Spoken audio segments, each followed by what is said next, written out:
여러분 안녕하십니까? 지신융합 강화를 맡고 있는 이인식입니다. 오늘은 지신융합 8번째 시간입니다. 뇌과학과 지신융합에 대해서 2번째 시간이 되겠죠? 이 시간은 지신융합 중심으로 설명을 올리겠습니다. 먼저 의식에 대한 설명을 드릴까요? 의식은 여러 컨셔스니스. 제가 의식의 수수께끼 하면 정말 의식의 수수께끼 투성입니다. 현재 의식의 정의조차 아직 없어요. 그러니까 누구나 이렇게 공감하는 정의도 없을 정도로 의식은 정말 이 신비스러운 이제 그 상태인데요. 그렇다 하더라도 의식의 가장 기본적으로 누구나 또 동의하는 하나의 특성이 있습니다. 그게 바로 자기 자각. 어연에서 자각이죠. 그걸 스스로 안다는 건데, 자기 자각. 스스로 자신의 내면을 느껴서 아는 걸 자기 자각이라 합니다. 즉, 자기 자각은 이 자각을 주관적으로, 자기 개인적으로, 사람별로 주관적으로 경험하는 능력. 이게 자기 자각이죠. 그래서 좀 더 쉽게 설명하면, 우리가 어떤 것을 안다는 사실을 우리가 아는 것. 즉, 지금 제가 설명을 드리면서, 설명드리고 있다는 걸 아는 것. 그게 바로 자기 자각이죠. 이게 이제 중요한 건, 동물은 음식을 먹을 때 자기 음식 먹었다는 걸 몰라요. 사람은 음식 먹을 때 알아요. 이게 이제 차이입니다. 그러니까, 동물과 인간을 구별하는 그 기능이 알겠으면 가장 정말 마지막에 남는 그건 자기 자각을 하느냐 못하느냐. 의식이 있냐 없냐는 거죠. 그래서 자기 자각하는 능력의 결과로 나타나는 마음의 상태를 우리가 바로 의식 있는 마음이라고 합니다.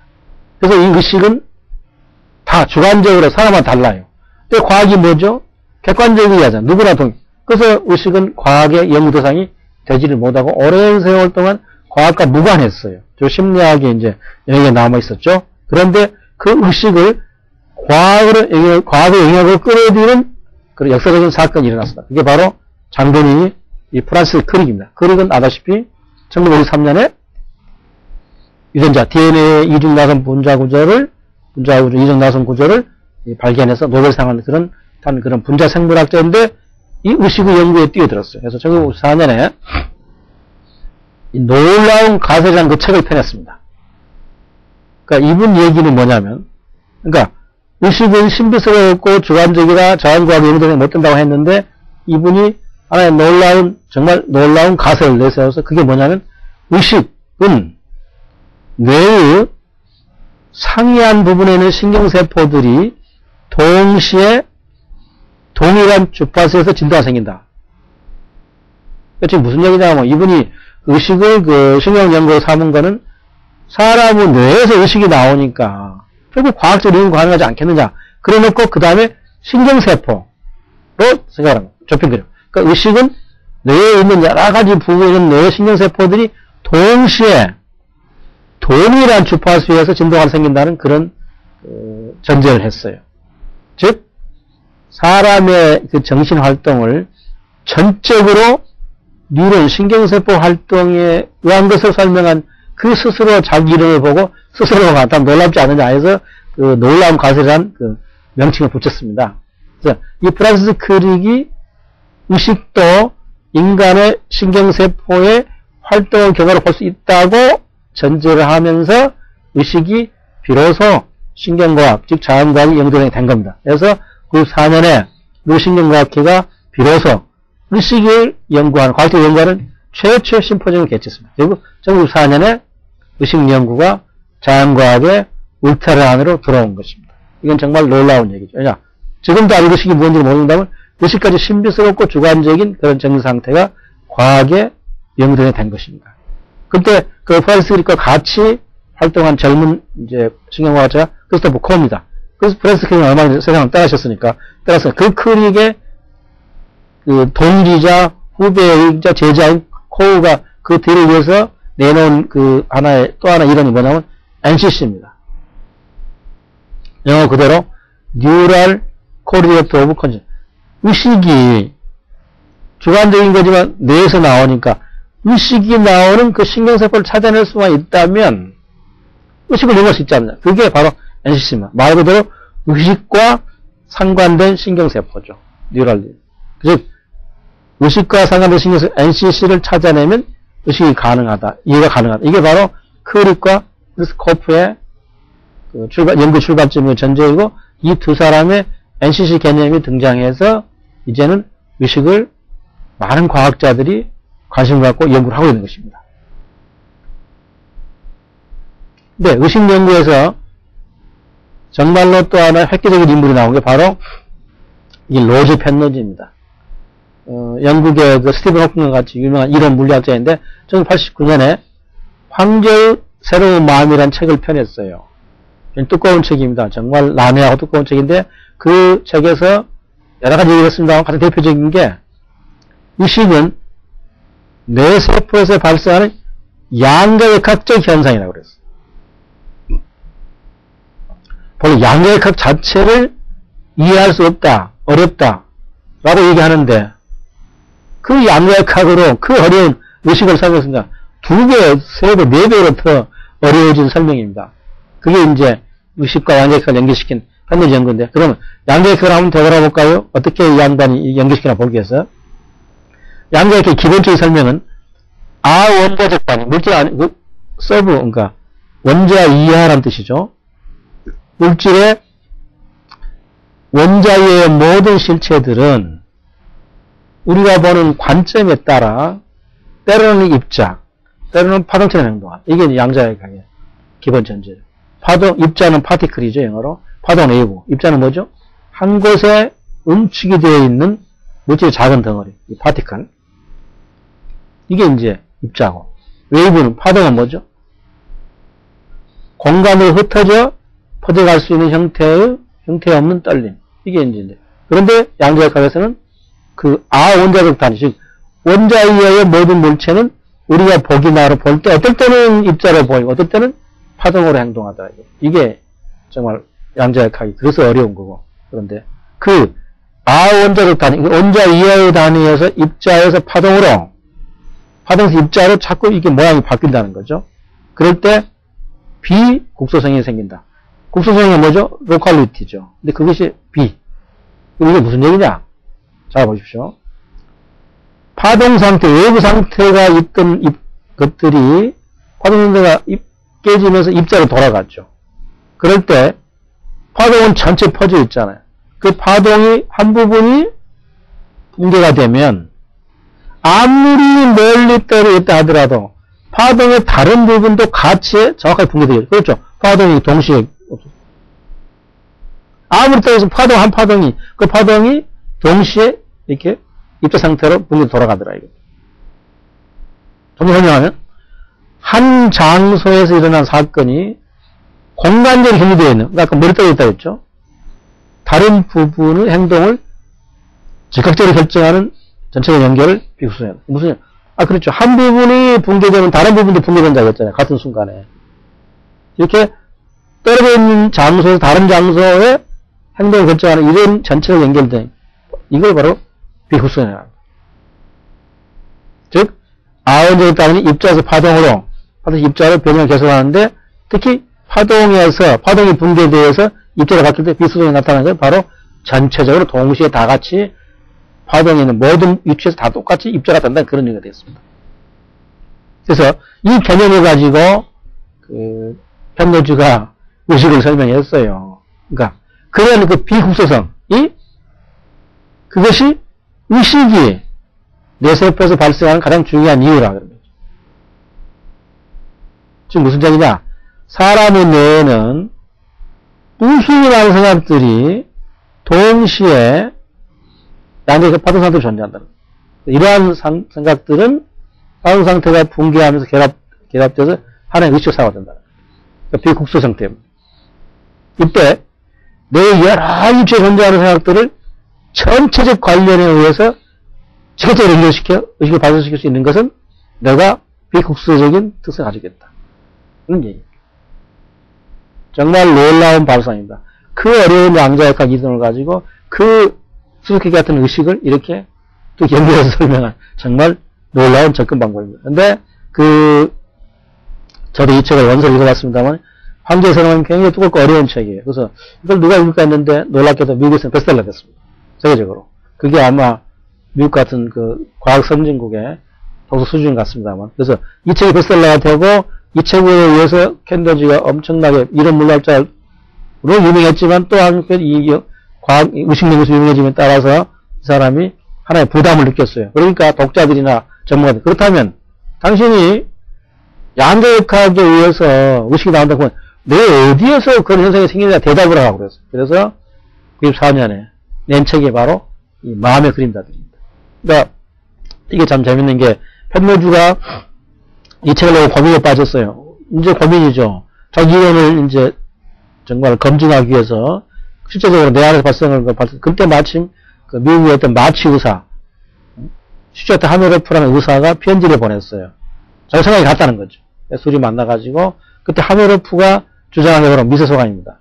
이 사람은 편모주가 양자의식을 내기 전에 이미 이런 이론을 냈어요. 무슨 마이크로 튜브는 뭐냐면 모든 세포의 골격력화라는 세포는 소유관인데 그 미세소관에서 양자의식 형성이 일어난다고 생각을 했었어요. 그전에.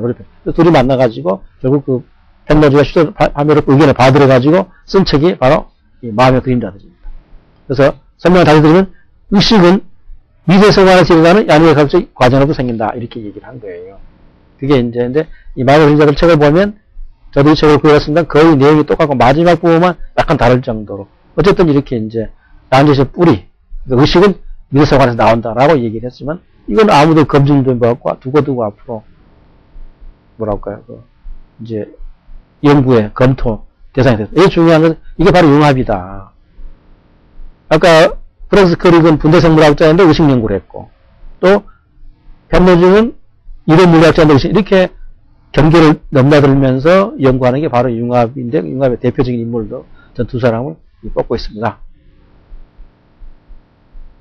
그다음에 의식은 본래 그 철학자들의 그 연구 주된 그 영역인데 이 과학자들과 함께 또 철학자들이 가만히 있을 리 없죠. 대표적인 인물이 두 사람입니다. 데니엘 데닉과 데이비드 찰머스. 데니엘 데닉은 91년에 설명된 의식이라는 책을 냈어요. 이 사람 얘기도 독특하죠. 뇌는 변열 컴퓨터를 작동한다. 변열 컴퓨터라는 것은 중앙체계 장치가 여러 개 있는 겁니다. 현재 우리가 쓰는 건 구태 말은 직력 컴퓨터죠. CPU, 중앙체계 장치 하나가 되는데 이제 중앙체계 여러 개 있는 게 변열. 그러니까 변열 컴퓨터는 여러 개 처리장, 중앙체계 장치로 여러 가지 프로그램을 처리하는 건데 그 변열 컴퓨터처럼 뇌가 작동한다고 이 사람이 얘기를 했어요. 지금 무슨 얘기냐? 변열 컴퓨터처럼 뇌 안에서 다양한 시간에 다양한 부위에서 정보가 처리된다는 것이죠. 그래서 위적인 경향이 발생하는 영역은 따로 없다. 내 전체가 다 의식이 나온다. 이렇게 해서 이 얘기는 뭐냐면 마음이 어떤 특별한 데서 다른 주관적인 측면은 없다는 거죠. 이거 완전히 무시한 걸로 해서 데니엘 데니또 이 양반 얘기가 맞고 틀리고는 아무도 지금 의식 연구는 아무도 틀리다 할 수 없지만 또 독특한 의견을 낸 걸로 이렇게 이제 철학자 중에 대표인물이 됐고 그 다음에 젊은 철학자가 이제 데이비드 찰머스인데 이 사람은 데니엘 때부터 훨씬 더 여러 사람들로부터 지지를 좀 받고 있는데 그 이유는 이 두 가지 말을 만들기 때문에 그렇습니다. 이 양반이 뭐냐면 의식은 쉬운 문제와 어려운 문제가 나누자는 거죠. 말 그대로 이지 프로그램 무슨 얘기냐? 쉬운 문제, 풀기 쉬운 거, 풀기 어려운 거. 의식을 두 개 쪼갠 거예요. 쉽게 말하면. 그래서 뭐냐? 내가 정보를 처리하는 메커니즘을 밝히는 건 쉬운 문제다. 뭐 의식의 그 아주 기본적인 단계 수준에. 그래서 의식과 상관되시는 NCC를 찾는 일은 할 수 있겠다. 21세기 할 수 있다. 이거는 쉬운 문제입니다. 그러나 사람마다 내 안에서 주관적으로 생긴 경험, 즉 내 안에서 주관적인 진짜 우리가 말하는 그 의식의 진짜 그 모양, 의식의 정말 본질적인 모습, 의식이 발생하는 메커니즘 설명은 아무도 지금 해답을 모르지 않느냐. 이거 언제 해답 날지 모른다 해서 어려운 문제라고 해서 두 개를 분리시켰어요. 그러다 보니까 이제 좀 쟁점이, 논점이 좀 이제 확연해지죠. 그래서 현재 쉬운 문제 연구는 좀 활발히 일어나고 있고 이 문제는 조금 더 이제 두고 봐야겠죠. 이제 오늘 설명드릴 내용 중 가장 핵심인 융합학문입니다. 이 뇌과학이 어떻게 설명드린 인지신경과학과 정서신경 의식과학을 설명 다 드렸죠. 이렇게 사람의 인지, 정서, 의식을 연구하는 게 이제 뇌과학이 형성돼. 그 뇌과학이 이쪽은 인문학 분야입니다. 자연과학. 그러니까 인문학 분야와 어떻게 융합이 됐느냐. 해서 사회신경과학, 신경경제학, 신경마케팅, 신경신학, 신경인류학 이런 것들이 이제 뇌과학과 인문과학이 만나서 생긴 새로운 융합학문이고 이쪽 계산신경과학과 신경정보와 신경공학은 뇌과학과 자연과학이 이제 만난 건데, 이건 하나 항목별로 설명을 다시 하죠. 먼저 사회신경과학입니다. 말 그대로 사회 심리학과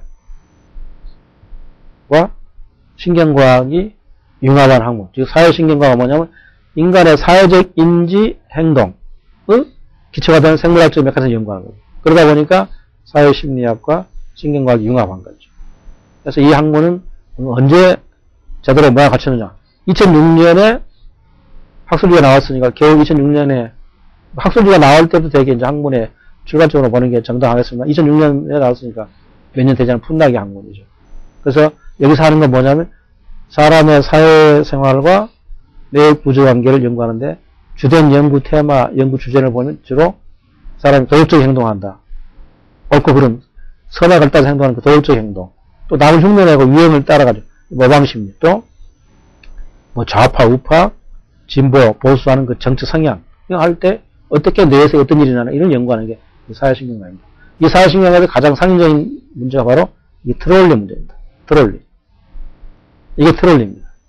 그 광처라고 하는데 단광에서 석탄을 이렇게 움직이는 게 트롤리인데, 이 트롤리 문제는 사람이 내는 문제입니다. 트롤리 문제. 또는 트롤리 디레마라고 하는데, 이 문제가 중요하느냐. 인간의 윤리적 판단, 즉 도덕적 판단이 이성이냐 감정이냐 어느 쪽에서 가능하냐 이거죠. 왜 이게 중요하느냐. 그러니까 철학자들이 어떠한 논쟁을 했어요. 그래서 관념론자인 임마누엘 칸트는 인간이 합리적으로 이성에 의해서 윤리적 판단을 한다고 주장했어요. 근데 영국의 데이비드 휴me 경험론자는 그렇지 않다. 이 도덕적 판단은 도덕적인 그런 거는 판단, 이성으로 판단된다기보다는 감정이 느껴진다. 느껴지는 거 아니겠느냐. 이런 얘기를 했어요. 이 두 가지를 볼 수 있는 하나의 방법이 트롤리 문제입니다. 그래서 트롤리는 두 개 시나리오가 있어요. 한 개 시나리오는 이렇게 이제 광채가 내려오죠. 그런데 사람이 서 있는데 이 4명, 이 5명이 서 있고 이 1명이 이제 있는데 이 광채가 내려올 때 그냥 내려오면 어떻게 되겠죠? 5명이 죽잖아요. 근데 이게서 선로를 변경해주면 1명이 죽죠. 5명 살고 결국 5명이 살고 1명이 죽으니까 결국 4명이 사는 셈이죠. 또 한 가지 방법은 여기에서 일이 가면 5명이 죽으니까 여기에서 사람을 밀어내버려 차 안에다가. 물론 여기는 이제 없다고 보고. 두 번째 시나리오는. 그러면 5명은 살고 밀어내는 사람 죽기 때문에 4명이 살죠. 그러니까 결국에 그런 선로를 변경하거나 사람 하나 밀어넣거나 결국에 5 빼기 4가 되죠. 결과는 똑같습니다. 그런데 이제 문제가 생깁니다. 그 트롤리 문제에서 그러면 이렇게 똑같은 결과가 나오는데 두 시나리오를 제시했을 때 사람들이 어느 쪽을 선택하느냐. 결과는 같은데 이걸 연구한 게 이제 이 조시아 그리란 젊은 미국 하버드 심리학자인데 한번 보죠. 그 트롤리 문제의 디레마, 그러니까 사람을 밀어넣을 것인지 선택을 바꿀 것인지 어차피 4명은 살려야 하니까 그 디레마에서 사람이 어떤 행동을 취할 것인가를 그 상태를 연구했어. 심리 상태를. 그런데 실험 결과 대부분의 사람들이 첫 번째 시나리오를 공감했어요. 결국 이렇게 선택을 바꿔주는 거. 그리고 두 번째 사람 밀어내는 걸 반대했어요. 이건 앞뒤가 안 맞죠. 앞뒤가 좀 이상하죠. 왜냐하면 둘 다 1명이 죽고 4명이 사는 건데 똑같은데 둘 다 첫 번째, 둘째 시나리오가 왜 똑같이 50대 50으로 나와야 할 텐데 첫 번째는 앞뒤적으로 이쪽을 공감하고 이쪽을 반대했느냐. 즉 결과와 같은 두 시나리오 중에서 1명 죽고 4명이 사는 시나리오 중에서 이 한 개 첫 번째 시나리오는 동의를 많이 하고 두 번째는 많이 거부했어요. 그래서 그 이유를 알기 위해서 fMRI 기능성 자기공유현상치로 뇌를 들여다봤어요.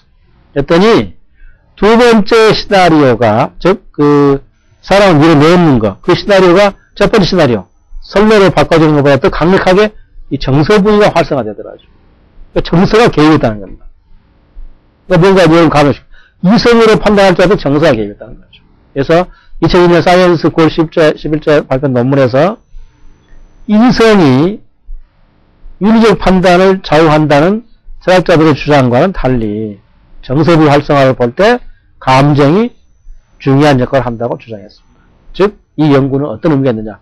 정서가 뜻밖에도 윤리적 문제에 영향을 미친다는 최초 연구.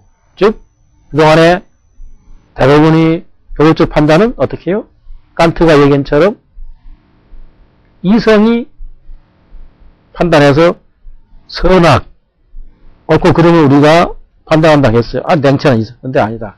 정서가 의외로 많이 개입하더라는 것. 즉, 데이비드 휴음 얘기도 맞다는 그런 쪽으로 나온 겁니다. 그래서 이게 정말 다음주에 소개될 정도로 그 자세한 얘기가 대중적으로 관심 가졌고 또 굉장히 중요하잖아요. 도덕적 판단. 인간이 정말 옳은 일을 하고 나쁜 일을 시가하는 그런 것이 의외로 그 냉철한 이성 못지않게 이 감정의 지배를 받는다는 놀라운 그런 결과가 나온 것입니다. 이게 이제 사회신경과학이 정말 대단한 이제 연구 실제로 보이는데, 근데 또 이런 걸 뒷받침한 경우가 또 나왔어요. 미국 아이오와 신경과학자, 이건 신경과학자입니다. 마이클 켄징크스가 그 인류 판단을 내릴 때 뇌반응을 연구했어요. 그래서 2001년 네이처에, 그러니까 4월 19일자에 논문을 발표했습니다. 그 논문에 의하면 복내측 전두부 피질, 이제 참 아까도 말씀드렸지만 뇌 부위 이름들이 상당히 그 까다로운데 VMPFC, 이 VMPFC는 그 전전두, 그러니까 요 FC, 요게 이제 전두 피질입니다. 포언타를 코트했어요. 그 앞에 전, 풀이, 그 전전두 피질이 요거고, 그다음 복내측 부위, 이런데 공감, 동정, 수치, 죄책감 같은 사회적 정서와 관련된 부위인데, 그 사회적 정서와 관련된 부위인 VMPC에 손상된 환자, 즉 정서기능이 약화된 환자겠죠. 그런 환자들이 정상적인 사람보다도 트롤린 문제 두 번째 시나리오를 더 많이 받아들였다. 이게 무슨 얘기겠어? 즉 정서기능이 약화되다 보니까 두 번째를 더 많이 택하더라. 즉 이 정서기능이 약화됐다는 것은 이성에 대해 개입할 가능성이 높아지니까 결국에 별 부담 없이 2번도 받아들이다. 결국 이 조슈아 그린 연구 결과와 결과적으로 유사한 결론을 하게 됩니다. 즉 VMPFC 손상으로 사회정서기능이 약화됐기 때문에 그러한 내용을 선택, 사람이 넣어버리는 두 번째 시나리오도 하더라는 거죠. 그 다음에 사회신경과학에서 또 하나 중요한 이슈는 이 거울 신경세포 뉴런입니다. 거울에 여러분 얼굴을 비춰보세요. 자, 그대로 나오죠. 그런 의미였습니다. 즉, 남의 행동을 보기만 해도 관찰자가 직접 그 행동을 하는 것처럼 활성화되는 신경세포가 있다는 거죠. 즉, 남의 행동을 그대로 비추는 거울 같다는 의미에서 우리가 거울 뉴런이라고 합니다. 이건 또 아주 우연한 게 발견되는데, 이탈리아 파르마 대학의 지아코모 리조라테라는 사람이 이걸 발견했어요.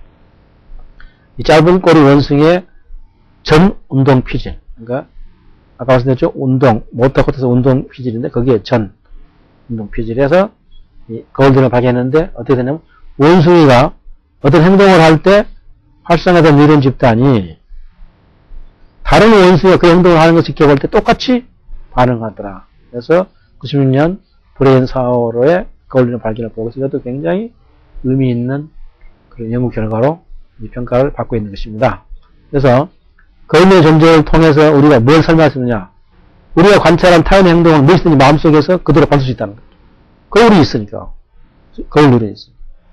그래서 우리가 웃고 춤추고 옆에 사람이 하품을 따라서 하품을 하고 영화를 보다가 영화 주인공이 울면 따라서 울고 이렇게 하는 건 다 거울 누리에 있어서 아무 행동을 모방하기 때문에 그게 된다고 설명이 되었어요. 이 거울 누리를 가지고 앞으로 이제 여러 가지 우리 인간의 행동을 설명하는 그런 논문들이 이제 발표되기 시작할 겁니다. 두 번째로 이 신경경제학은 말 그대로 신경과학과 이제 경제학이 만납니다. 즉 경제학의 심리학, 신경과학이 융합된 거죠. 그 행동경제학이라는 설명을 이제 드렸는데 이 행동경제학은 경제학의 심리학이 만난 거죠. 거기에 다시 보탠 게 신경과학을 보탠, 그게 바로 신경경제학입니다. 행동경제학 연구를 하는데, 다시 뇌 연구를 더 보완한, 그게 이제 신경경제학입니다. 그래서 인간의 선택, 의사결정을 연구하는 것. 즉, 다시 설명드리면 행동경제학 접근 방법에다가 뇌과 신경과학 연구를 융합한 겁니다. 그러니까 경제학에다가 심리학을 보탠 게 행동경제학이고, 거기에 신경과학을 보탠 게 신경경제학이라고 보시면 되겠습니다. 그래서 1999년, 그러니까 이제 이것도 한 10년 조금 더 지났네요. 얼마 안 됐어요. 1990년에 미국의 폴 그림샤가 네이처에 원숭이의 의사결정론을 발표한 게 바로 신경경제학의 탄생의 연도로 봅니다. 1999년에. 정말 풍락이 학문입니다. 그래서 신경경제학은 아까 말씀드린 행동경제학의 뇌연구를 합치기 때문에 행동경제학의 주요한 연구 주제들이 다시 여기서 이제 되풀이 되는 거죠. 뇌연구를 해서 그 대표적인 게 손실회피죠. 이건 데니얼 카나만이 쓴 그 프로스펙트 이론, 이 이론의 핵심 개념이 바로 이 손실회피죠. 쉽게 말하면 믿지거나 못 산다. 절대 손해볼 수 없다. 이게 이제 1979년에 데니얼 카나만이 노벨상을 타게 된 그 프로스펙트 이론 개념이 하나인데, 그 손실회피 개념을 다시 신경과학자들이 이제 뇌의 반응을 연구한 겁니다. 그래서 이 손실회피는 사람들이 이유를 얻는 것보다도 손해를 보지 않은 쪽으로 결정하는 성향, 그런 걸 손실회피를 하는데, 2007년에 미국 신경과학자인 러셀 폴드랩과 행동경제학자인 크레이그 폭스가 이 손실회피를 사람들이 그런 감정을 느낄 때 뇌연구를 했어요. 그 결과를 발표했습니다. 사이언스 1월 20일자에 손실회피의 생물학적 근거를 제시했습니다. 아까 말씀드린 VMPFC, 그 사회적 정서 반응을 관장하는 그 내용에 영역에서 반응이 활발하다는 걸 확인했어요. 즉, 손실회피가 사회적 정서 반응과 관련된 VMPC와 관련됐다고 하는 것은 프로스펙트 이론 입지에 관련된 무슨 얘기입니까? 신고전파 경제가 해서 호모 에코노미스트죠. 경제적 인간. 이건 무슨 얘기냐면, 손실회피 같은 그런 불합리한 행동을 안 한다는 거거든요.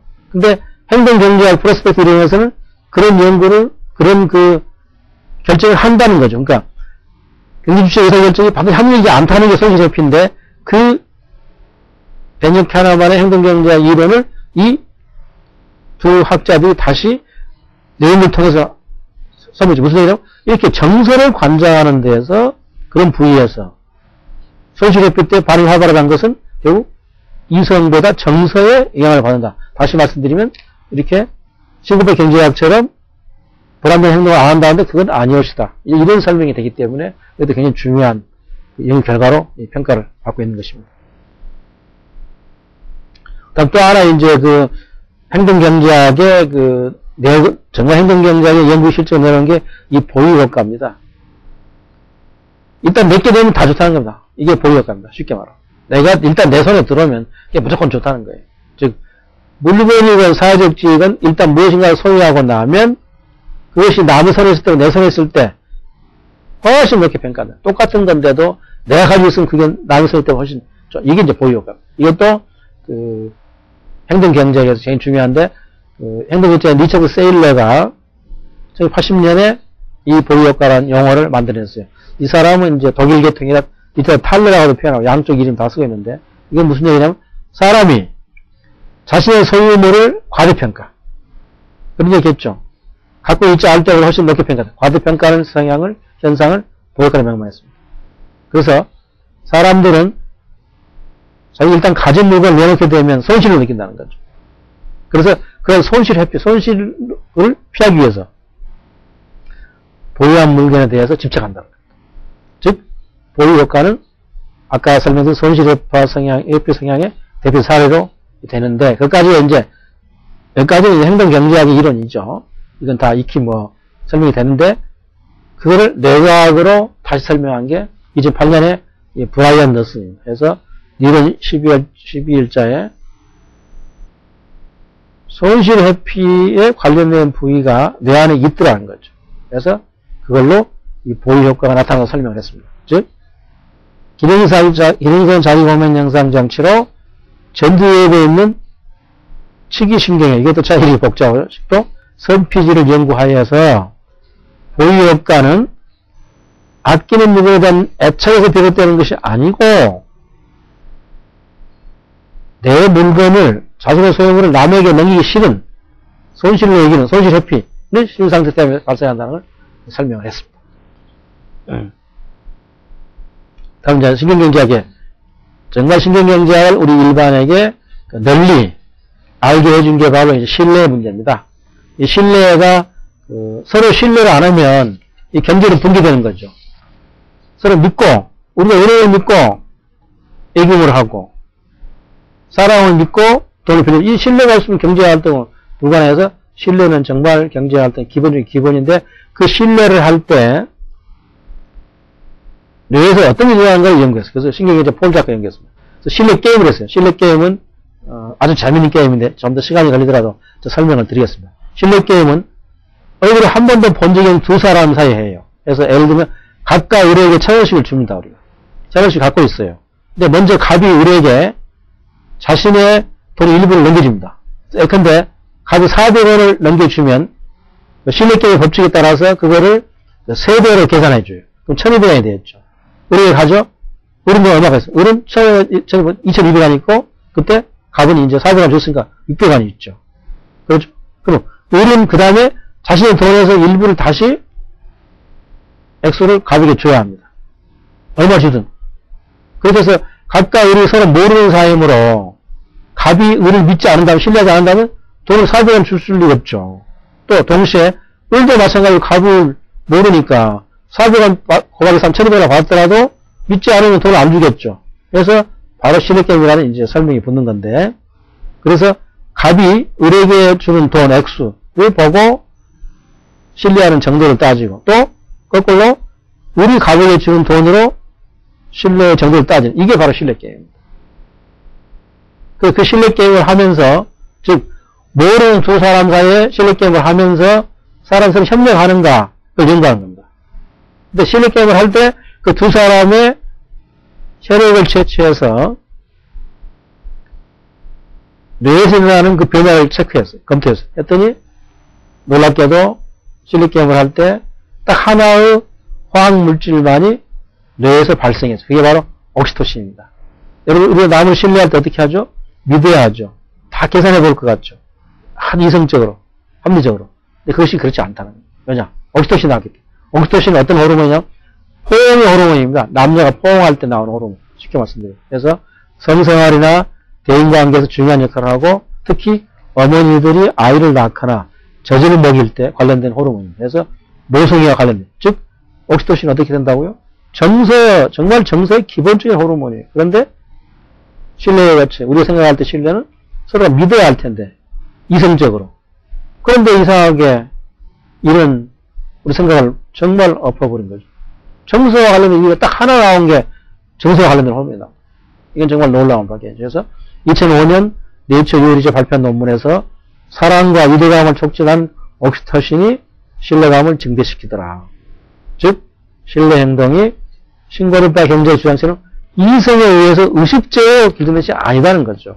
즉 정서에서 무의식적으로 유발된다는 주장을 한 겁니다. 즉 그동안 우리가 생각했던 모든 그 신고르파 경제학의 가설들이 하나둘씩 이렇게 뇌의 연구를 통해서 그렇지 않지 않느냐는 쪽으로 지금 결과가 나오기 때문에 신경경제학이 앞으로 발전한 1999년에 나왔으니까 이제 뭐 10년 좀 지났는데 앞으로 갈수록 여러 가지 흥미로운 좀 놀라운 연구가 나오지 않겠는가 그렇게 봐지는 겁니다. 그 다음에 이제 신경경제학과 달리 이제 실제로 영업활동에 기업활동에 들어가는 게 신경 마케팅입니다. 말 그대로 신경과학으로 마케팅을 활용하는 겁니다. 즉 FMI 기업자공인인증 잔치로 소비자들의 구매, 물건을 사는 구매 동기에 영향을 미치는 뇌 구조와 기능을 연구하는 거예요. 그렇다면 역으로 소비자의 뇌와 구조에 영향을 미치면 물건을 잘 사가겠죠. 이게 이제 신경 마케팅입니다. 그 대표의 사례가 코보드 펩시입니다. 콜라. 두 콜라에 대해서 애비 지식도 없고 선입견이 없을 때 두 개 테스트 검사를 해. 그걸 바로 이제 우리가 브라인드, 눈을 가렸다. 브라인드 테스트에서 항상 펩시가 승리를 한답니다. 근데 현재 시장에 그렇죠? 완전히 지금 시장에서 코카콜라가 펩시콜라를 압도하죠. 그건 이상하죠.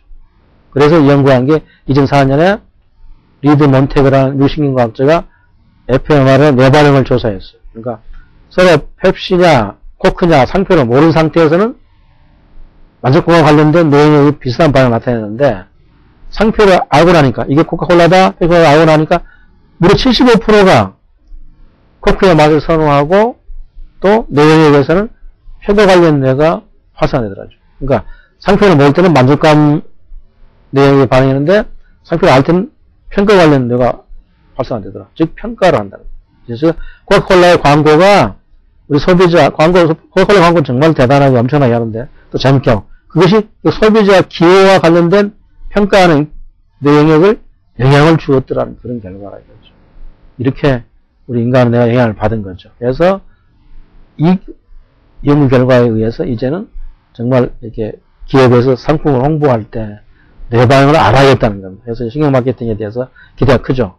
왜냐하면 현재 신경 마케팅 상품에 대한 사업을 따를 때는 면접으로 하는데 그럴 때는 소비자 편견이 들어가는데 신경 마케팅은 객관적 조사가 가능하다 해서 일단은 신경 마케팅에 많은 기대를 하고 있습니다. 이게 또 그러나 신경 마케팅도 어떤 면에서 앞으로 부작용이 날지도 모르겠습니다.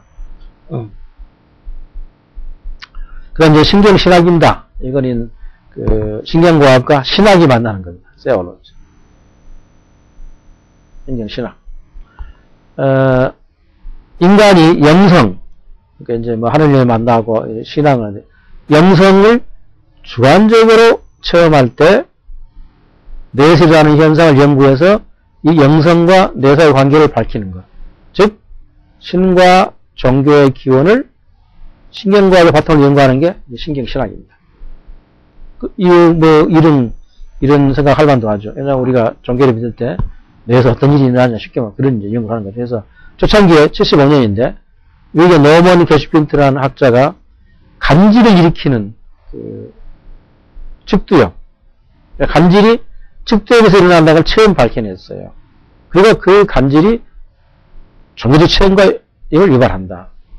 역사적으로 그 기독교의 사도 바울, 또 잔다크 소녀, 아빌라의 성녀 테레사, 소설가 도스토옙스키가 다 간질을 일으켰는데 그 간질을 일으켰을 때 이 사람들이 신비 체험, 즉 하느님을 만났다는 거죠.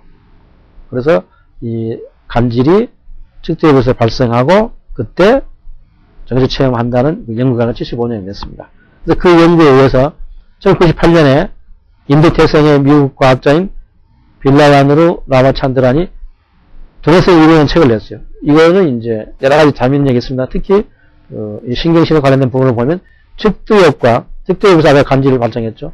이제 변형계까지 한 단계 더 나가서 변형계에 연결한 신경혈액을 강화하면 또 간질병 환자들이 정말 감염을 느끼더라. 그러니까 여기서는 측두엽으로 해서 변형계가 즉 측두엽 변형계 이외의 부위에서도 정말 감염이 발생 가능성을 제기한 겁니다. 그리고 신경신학을 가장 대인적으로 아는 사람이 앤드류 뉴버그입니다. 2001년 책 제목도 재밌어요. 신은 왜 우리 곁을 떠나지 않는가. 이 사람은 뇌영상 기술을 처음으로 사용했습니다. 뇌영상 기술을 사용해가지고 종교적 체험 순간에 도달할 때 내 상태를 촬영했어요. 즉, 티베트 불교신자가 명상할 때, 또 프란치스코의 수녀님들이 기도할 때, 그 사람들의 뇌를 찍은 거예요. 뇌 영상을. 그래서 명상할 때나 기도의 절정에 이를 때 전두엽의 오른쪽 활동이 증가하는 것을 이제 확인했죠. 그러니까 측두엽에서 좀 정리하면 이제는 변형기에서 넘어왔죠. 이제는 드디어 전두엽까지 왔죠. 전두엽에서도 이제 이런 일이 생긴다는 거죠. 그래서 자신을 초월하는 종교적 체험, 즉 신비 체험은 잘 들어보십시오. 어떤 희망적인 생각이 환각으로 나타나는 것이 아니라 객관적으로 관측할 수 있는 신경학적 사과도 관련이 있다. 즉 전두엽의 활동이 증가했다 해서 이렇게 얘기합니다. 즉 종교적 체험도 사람마다 다 다른 그런 어떤 그게 아니고 이렇게 뇌에서 딱 전두엽에서 그런 게 나더라. 그래서 신이 이건 좀 무시무시한 말 같기도 하고 정말 놀라운 일. 자신의 존재를 드러낼 수 있는 유일한 장소는 뇌뿐이다. 라고 앤드류 뉴버그는 결론을 내렸어요. 즉, 종교는 신은 따로 있는 게 아니고 뇌의 신경세포의 활동은 결과다는 겁니다. 이건 정말 종교인들에게는 굉장한 도전적인 표현이 되겠습니다만 이게 이제 논쟁을 계속 유발하게 되는 것입니다. 그래서 그러다가 캐나다의 마리오 보르가 된 사람은 2007년에 영적인 대회라는 책을 냈어요. 근데 이 양반도 역시 FMR로 카르파 수녀의 뇌 반응을 연구했어요. 단 이 사람은 두 가지를 했습니다. 하나는 신부처럼 뇌 전체다 이제. 뇌의 모든 걸 다 한다고 했는데 놀라운 얘기는 그럼에도 불구하고 뇌 전체에서 종교에 대한 어떤 감정을 느끼지만 그럼에도 불구하고 종교는 따로 존재한다는 그런 자기 나름의 독특한 신은 존재한다는 독특한 그 이론을 내서 또 역시 많은 주목을 받게 됐습니다. 그 다음에 이제 그 신경과학이 자연과학과 융합한 그런 이제 부분입니다. 그래서 계산신경학, 계산이라는 말을 우리 인지가 설명드렸는데 정보를 한 정보, 다른 정보의 형태를 바꾸는 거, 이런 게 계산이라는 뜻이죠. 1-2가 되는 게 아니고 계산. 정보 처리하는, 즉 계산신경과학이죠. 그래서 뇌 기능을 신경계를 구성하는 물질이 정보를 처리하는 과정, 즉 계산으로 설명하는 겁니다. 다시 말씀드리면 컴퓨터 과학과 신경과학이 융합한 학문입니다. 그래서 이 계산신경이라는 용어는 1980년에 처음으로 사용됐어요. 그리고 90년에 처음으로 책이 나왔습니다만은 이런 용어가 나오기 전에부터 오래전부터 이런 연구는 있었던 것이죠. 그래서 벌써 1943년에 워런 맥컬럭과 올드 피츠가 뉴런의 형식 모델을 만든 게 바로 우리가 여러분 중에는 그 신경망이 이제 생기는 거죠. 그러니까 그 뇌의 신경세포가 정보 처리하는 그거를 하나의 형식적인 모델로 만들어서 그걸로 정보 처리하는 게 바로 이제 신경망 이론이라고 해서 이게 이제 모태가 됐다는 걸 옛날에 설명을 드렸고, 그 다음에 49년에 도널드 헤브가 학습 법칙을 냈죠. 헤브의 법칙. 그러니까 신경망이 학습을 하면서 서로가 어떻게 뉴런이 연결되는가. 그걸 했기 때문에 이 두 가지 연구가 있었기 때문에 이미 계산신경학의 뿌리는 생겼다고 보는데 단지 그러한 연구들이 기존의 인공지능이라든가 다른 컴퓨터 연구에 떠밀려서 빛을 못 봤다는 따름이지 연구가 있었던 것입니다. 그러다가 1952년에 영국의 앨런 호지킨과 앤드류 헉슬리가 신경신호, 뉴런이 신호를 전달하는 메커니즘을 처음으로, 이게 굉장히 중요한 일을 발견했습니다. 그래서 아까 말씀드린 거 신경충격, 뉴런 활동 전이, 이런 것들이 이온의 이동이 일어나는, 아까 말씀드렸죠.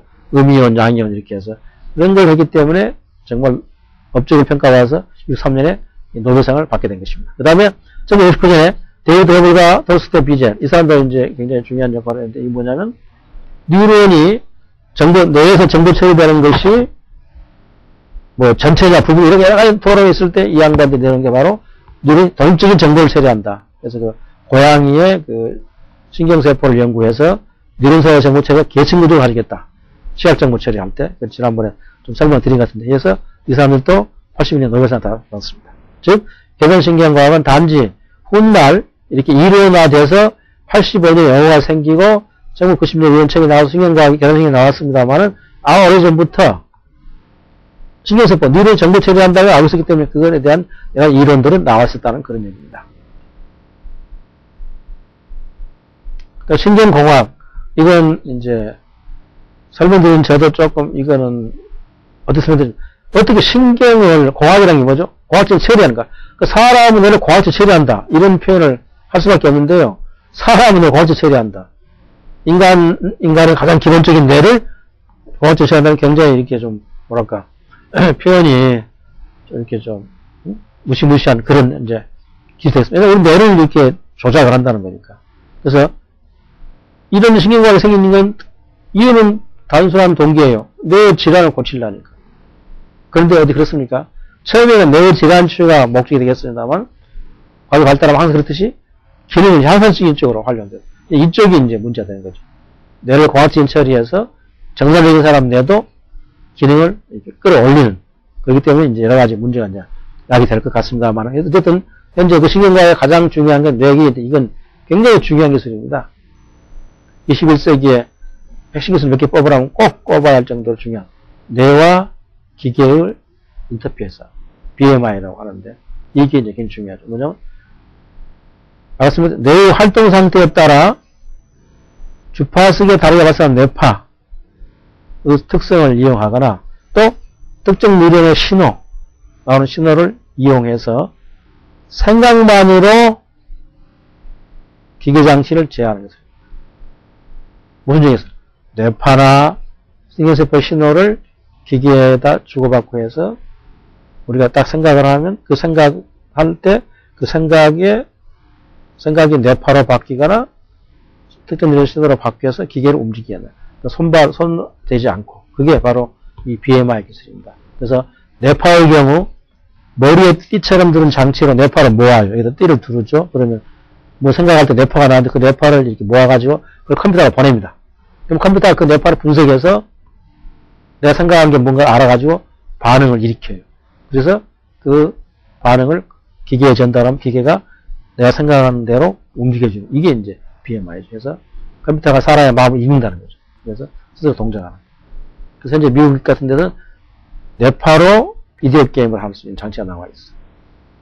그리고 전신을 못 쓰는 환자가 생각만 해서 휠체어를 운전할 수 있어요. 그러니까 손발을 못 쓰는데도 저 생각을 하면 그 뇌파가 움직여서 휠체어 바퀴를 이렇게 방향을 정하는 그런 게 이미 개발이 되어 있습니다. 그리고 척추를 못 쓰는 사람은 또 뇌파를 사용하면 작동하는 장치가 있으면 소변을 보고 싶을 때 소변을 볼 수 있게 되는 장치도 개발되어 있고, 그리고 하반신을 못 쓰는, 다리를 못 쓰는 환자에게는 그 다리에다가 장치를, 저기 장치를 달아놓고 그 장치를 움직이면 다리가 움직이게 되지 않겠어요? 그래서 결국에 환자 다리에다 근육에다 저기 장치를 생겨놓고 그걸 뇌파로 조정하면 저기 장치가 움직이는 사람 다리가 움직이는 셈이 돼서 제어를 할 수 있게 돼요. 그래서 보행이 가능하고. 이게 이제 BMI죠. 그래서 과학자들, 이건 대부분 그런 여러 가지 보고서도 공통적인데 2020년이 되면 앞으로 한 10년 나와서 비행기를 정사가 그 많은 계측기를 서울되지 않고 생각만 하면 운행할 수 있다. 꿈 같은 세상이 우리를 기다리고 있는 것입니다. 이렇게 신경과학이 이제 BMI를 통해서 또 하나 이제 뇌를 직접 손대는 일이 생겨요. 뇌 보철입니다. 보철은 땜질하는 땜질. 뇌를 땜질하는 겁니다. 그래서 뇌 손상된 부위를 전자장치로 바꿔치기 하는 거죠. 고치는 거죠. 그래서 2003년에 이미 최초의 뇌운전장치가 나왔어요. 인공해마입니다. 해마가 뭐라고 그랬죠? 인간의 기억을 하는 장치. 그러니까 기억력이 손상된 사람들의 해마를 인공해마로 바꾸는 거죠. 그래서 해마기를 대체하는 반도체칩을 만들었어요. 그래서 알츠하이머 병이나 뇌졸중으로 기억이 손상된 분들의 능력을 보완할 수 있는데 이것도 이제 문제가 없지 않죠. 왜냐하면 일단 인공해마를 써버리면 기억이 사라지지 않기 때문에 우리가 나쁜 기억을 잊어버려 잘 사는데 그런 부작용도 예상된다는 거죠. 모든 걸 기억하니까 나쁜 거 다 기억하고. 이건 좀 우리가 망각하는 것도 인류가 진화시키는 굉장히 중요한 기능인데 망각이 불가능해질 때 또 너무 많은 고통을 받지 않겠냐 그런 얘기 하는 사람도 있습니다. 그 다음에 이제 뇌의식. 뇌에다 뭘 심는 거죠. 그래서 뇌고침 기술을 이제 바꿔치기를 하는데 뇌치관 치료에서 뇌기능 향적으로 간다는 겁니다. 어떻게 할 것이냐. 신경세포 안에서 뉴런 안에서 그 뇌 활동을 관찰하고 측정한 장치를 만드는 겁니다. 그래서 그거를 넣어놓으면 신경세포 활동 정보를 무선으로 바꿔서 뇌로 보내요. 밖으로. 그러면 또 다른 뇌에서는 그걸 받으면 되겠죠. 그래서 즉 무선 신호를 밖으로 내보내는 장치 또는 무선 신호를 받아서 수행적으로 바꾸는 수신 장치를 뇌에다 집어넣어요. 그러니까 송수신 장치를 다 넣는 거죠. 그 어떻게 되겠어요? 뇌에 무선 송수신 장치 설치되면 A라는 사람의 송수신 장치 뇌에 B라는 사람의 뇌에서 무선으로 정보가 오고 가게 되겠죠. 그러면 말을 하나도 않고 전화도 않고 그러니까 생각만 하는 겁니다. 생각만 하면 A가 생각만 하면 A 생각이 송수신 장치로 가고 B는 받으니까 말 않고 결국 텔레파시가 통하는 거예요. 그래서 이걸 보고 우리가 무선 텔레파시다. 생각만으로 정보를 주고받는다. 이건 2050년에 실현화 될 거라고 얘기해요. 그래서 이런 장치를 이 시간 사람들이 전 세계 컴퓨터 네트워크에 접속이 되면 어떻게 되겠어요? 모든 사람들이 생각만 하면서 정보를 주고받겠다. 즉, 생각만 하면 의사소통하는 세상이 오는 겁니다. 그러면 극단적인 표현하면 전화도 필요 없고 텔레비도 필요 없고 심지어 언어까지 필요 없는 세상이 온다고 주장하는 사람들이 있습니다. 그래서 생기는 문제가 뭐죠? 윤리 문제죠. 신경윤리. 신경공학에 의해 생기는 그런 윤리 문제를 연구하는 분야가 이제 태동한 것입니다. 그래서 신경공학 발전으로 윤리적 문제가 야기되기 때문에, 즉, 좀 더 설명, 뇌를 보철하고 뇌 이식하는 것에 따른 윤리적 문제를 성찰할 필요가 있다. 그래서 신경윤리가 생겼습니다. 그래서 정의는 두 가지였습니다. 칼럼니스트 윌리엄 세파이가 2003년에 영어를 신경윤리라는 말을 처음 사용했는데, 그때 무슨 뜻을 사용했냐면, 사람 뇌의 질환 치료, 기능 향상에 관한 옳고 그름을 검토하는 철학의 한 분야라고 하자 했고, 그 다음에 마이클 가잔이 세계적인 학자인데 2005년에 윤리라는 책에서 뭐라고 표현하냐면, 그대로 표현하면 뇌의 기초를 이루는 메커니즘을 이해함으로써 알려지게 된 질병, 전상태, 죽음, 생활양식, 생활철학 등의 사회적 쟁점을 우리가 어떻게 다루는가를 검토하는 분야다. 즉, 뇌의 연구로 통해서 알게 된 것들의 사회적 쟁점을 우리가 어떻게 다룰 것인가를 검토하자. 이게 이제 이 사람의 의견이 거의 뭐 조금 이 영어가 좀 어렵습니다만 기본적으로 같다. 해서 신경윤리는 뭐냐? 신경윤리는 뇌에 기반한 생명 철학이다라고 정의를 할 수 있겠습니다. 현재 어떤 형태로 학문이 발전하고 있냐면 2002년에 처음으로, 그러니까 얼마 안 됐죠. 신경윤리 학술대회가 미국과 영국에서 열렸어요. 그리고 자수 말씀드리지만 학술제가 생겨야만 이제 학문이 제대로 쓰는데 2008년에서 신경윤리 전문 학술제가 생겼습니다. 그러니까 이것도 몇 년 안 된 학문적으로 이제 드디어 모습을 갖추기 시작하는 그런 신생 학문입니다. 그래서 생명윤리의 그 주제는 뭐냐면, 세파이의 정의에 따르면 좁은 의미의 신경윤리 문제는 뭐냐? 신경공학으로 뇌의 인지기능을 향상시키는 기술. 예컨대 뇌, 기계 인터페이스, 뇌보철, 뇌식 등의 윤리적 문제를 따지는 거고, 가장이가 정의했다는 넓은 의미의 신경윤리 문제는 뭐냐면 뇌의 기능과 마음, 예컨대 성격, 사랑, 도덕 감정 등의 관계된 철학적 질문입니다. 그 다음에 가장 중요한 쟁점은 뭐냐면 정상적인 사람은 뇌를 정신양리학, 신경공학 기술을 조작해서 인지를 향상시키는 따른 윤리적 쟁점을 따릅니다. 즉 정신양리 측에서 어떤 문제가 있냐? 약을 먹으면 뇌기능이 향상되죠. 그 다음에 신경공학 기술로 뭐 정의증거요법이다, 뇌신문 자극술로 뇌기능 수행시키죠. 이럴 때 그 윤리 문제를 따지는 게 오늘날 가장 신경윤리에서 중요한 문제로 대두되어 있습니다. 그래서 지금까지 이제 그 신경과학의 윤리적 쟁점이라는 표현에서 그 지식융합을 알아봤는데요. 그걸 좀 더 공부하실 분은 지식의 대융합을 보시면 되겠고, 그 다음에 그 신경 마케팅에 대한 특별한 관심이 있으신 분은 뇌의 영망에 대한 폴더를 좀 보시면 좋겠고, 신경신학에 대해서는 이 책이 좋습니다. 그 다음에 적용과 개발 동향을 책에서 소개한 글이 있습니다. 감사합니다.